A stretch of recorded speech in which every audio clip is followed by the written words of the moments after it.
안녕하세요. 일요입니다. 풍수 네 번째 이야기. 자, 이혼한 집에 살게 될 경우 이혼할 확률은 얼마나 될까? 요즘 주제를 요즘에 제가 아주 재밌게 잡아봅니다. 그래서 이혼이라는 것이 부부가 뭐 연이 다 했는지 어떤 연유에서 부부의 관계가 단절되는 것이죠. 그래서 대체로 풍수에서는 그 집안의 기운이라는 것을 읽어보는데 사람에게도 개인마다 기운이라는 것이 있어가지고 이 사람은 또 편안해 보이고 또 어떤 때 저 사람을 보면 불편해 보인다 이런 것과 같이 여러 가지 그 기운이 작용하게 되는데 어, 노름판에서도 자리를 옮기고 나서 돈을 따더라 막 이런 거 있죠. 그래서 이런 것들은 어느 정도 근거가 좀 있습니다. 풍수에서 봐도. 그래서 풍수에서도 불길한 일이 생긴 집은 다시 풍법하는 것, 다시 고치는 것이죠. 그런 것들이 전례로부터 내려오는 방법이 있었습니다. 그래서 이혼한 사람들에게는 무척 안타까운 일이지만 이혼한 집에 들어와 살게 되면 이혼한 사람의 기운이 남아 있다고 봐야죠.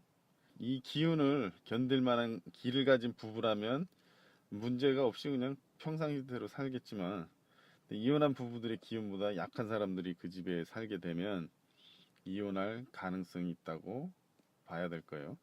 그래서 예를 들어서 병균이 돌면 허약한 어린 아이들이 먼저 병에 걸리기 쉽듯이 기가 약한 사람은 그런 이치와 같이 악한 기운에 휩싸이기가 쉽습니다. 그래서 전에 살던 사람들이 이혼한 집에 이사를 가게 되면은 가급적이면 집 전체를 새로 인테리어 하는 것이 좋죠.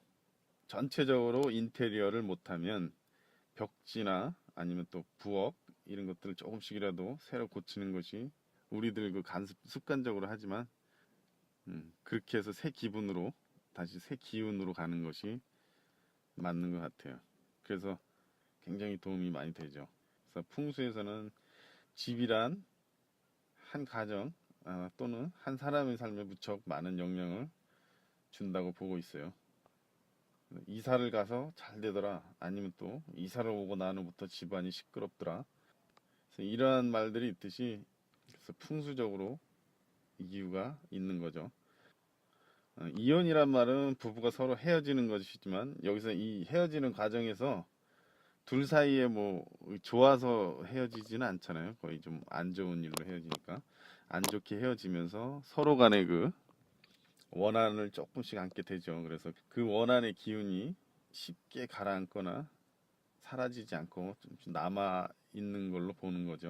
그래서 풍수 풍법에서는 그러한 기운들이 나타나는 그 증상을 몇 가지 예를 드는데 그걸 말씀드려 보면은 자 이혼한 집에서 살면서 그 3년 내리 가정의 발전이 없으면 그런 기운이 남아 있는 것이다 이렇게 얘기하고요. 또 이혼한 집에서 살면서 부부 사이가 계속 나빠질 것이라 판단이 되는 경우도 있고요.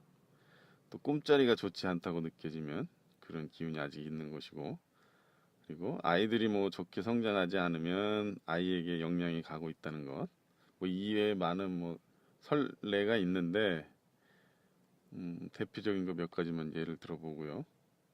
물론 뭐 여러 가지 또 변수가 있겠습니다만은 뭔지 풍수풍법에서 얘기하는 그런 설례들이고요. 그래서 이혼한 집에 또 이사를 가게 되거나 아니면 어쩔 수 없이 살게 되는 거, 또 아니면 집을 계약하고 나니까 이혼한 집이야.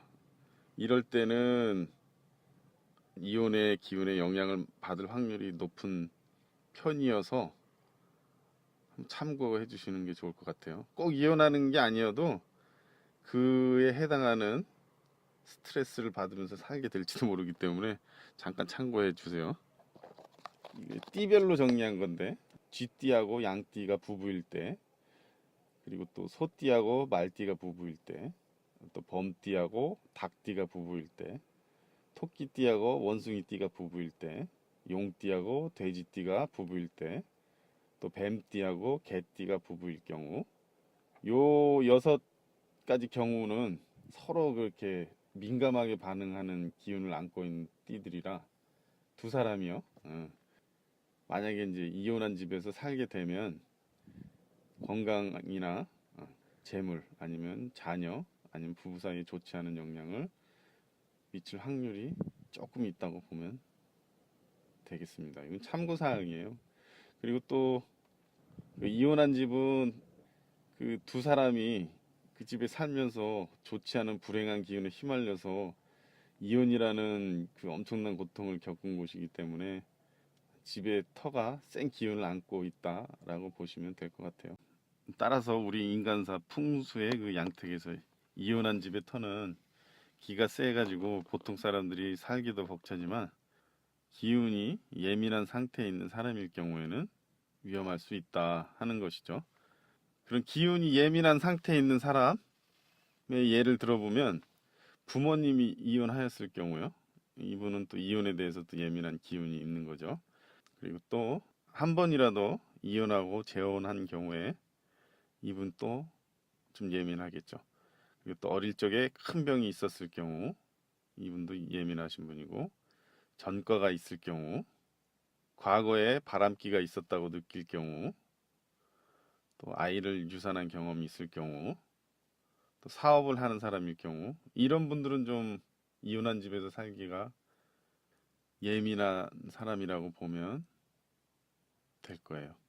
옛날에 뭐 이런 말들 있잖아요. 어느 동네는 과부뿐이라고 과부촌이 있고 또 어느 동네는 또 남자가 장가가면 수명이 짧아지고 또 어느 동네는 바람난 사람들만 있는 것 같고 또 어느 동네는 사업하는 사람이 들어가면 다 망해서 이사를 가고 이러한 것들이 아마 이거는 제가 봐도 그렇지만 제가 살면서도 느끼는 거지만 실제적인 경험에 의해서 나온 말들이니까 이게 좀 신빙성이 있죠.